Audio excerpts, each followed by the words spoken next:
నా print media సోదరులకు, electronic media సోదరులకు, అలాగనే నా యొక్క నియోజకవర్గ ప్రజలకందరికీ, నా కోటేసి ఇంత మెజార్టీ ఇచ్చిన ప్రజలకు, నా కార్యకర్తలకు, నా ఎమ్మెల్యేలకు అందరికీ, మా ఏఐసి సెక్రటరీ ఇన్ఛార్జీలకు, మండల ప్రెసిడెంట్లకు, అలాగనే బూత్ కమిటీలో పనిచేసిన ప్రజలకు, బూత్ కమిటీలో ఉన్న నా సోదరులకు అందరికీ కూడా పేరు పేరు ధన్యవాదాలు చెప్తూ, అలాగనే వాళ్ళకు పాదాభివందనాలు కూడా చేస్తాను. ఎందుకంటే ఇంత మెజార్టీ ఇచ్చి నన్ను గెలిపించి ముందుకు తీసుకుపోయిన ప్రజలకు, వారికి అందరికీ కూడా నేను స్వాగతిస్తూ వాళ్ళకు నేను రుణపడి ఉంటానని చెప్పుకు తప్పదు. అదేవిధంగా ఇండియన్ కూటమి రావాలని కోరుకుంటున్నా. కాబట్టి సాయంత్రం వరకు మనం వెయిట్ చేయవలసిన అవసరం ఉంది. సాయంత్రం వరకు చూద్దాం. ఇండియన్ కూటమి వస్తే తప్పకుండా మీకు రాహుల్ గాంధీ గారు తప్పకుండా ఆయన అన్న గ్యారెంటీలు కూడా తప్పకుండా సక్సెస్ అవుతుంది. ఇండియన్ కూటమి వస్తే మా గ్యారెంటీలను మేము తప్పకుండా ఇస్తాం. మొన్ననే రైతు బంధు కూడా ఇచ్చారు ముఖ్యమంత్రి గారు.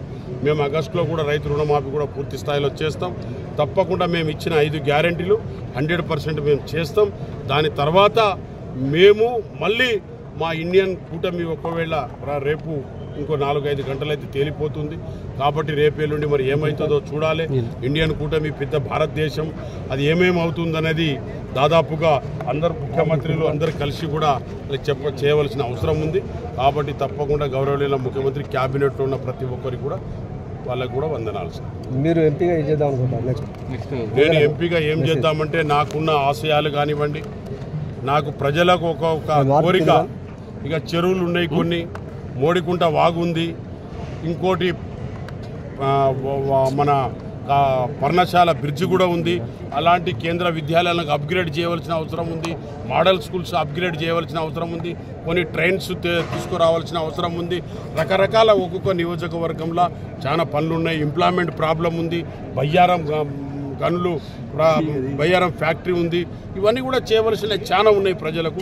అవి తప్పకుండా పోయినసారి నేను పూర్తిగా చేయకపోయినా 10 సంవత్సరాల గ్యాప్ వచ్చినా నేను ఇదే నియోజకవర్గంలో తిరుగుతూ ఇదే పార్లమెంట్లో నేను ఉంటూ ప్రజలతో ఉన్నాను. కాబట్టి నాకు ప్రజలు నమ్మి నాకు ఓటేసిన ప్రజలకు అందరికీ కూడా నేను వాళ్ళకు రుణపడి ఉంటా. వాళ్ళకు పాదాభివందనాలు. తప్పకుండా వాళ్ళ పనులు చేస్తా. Print media, electronic media, social media, మా సోదరులందరికీ కూడా నేను రుణపడి ఉన్నానని చెప్పక తప్ప.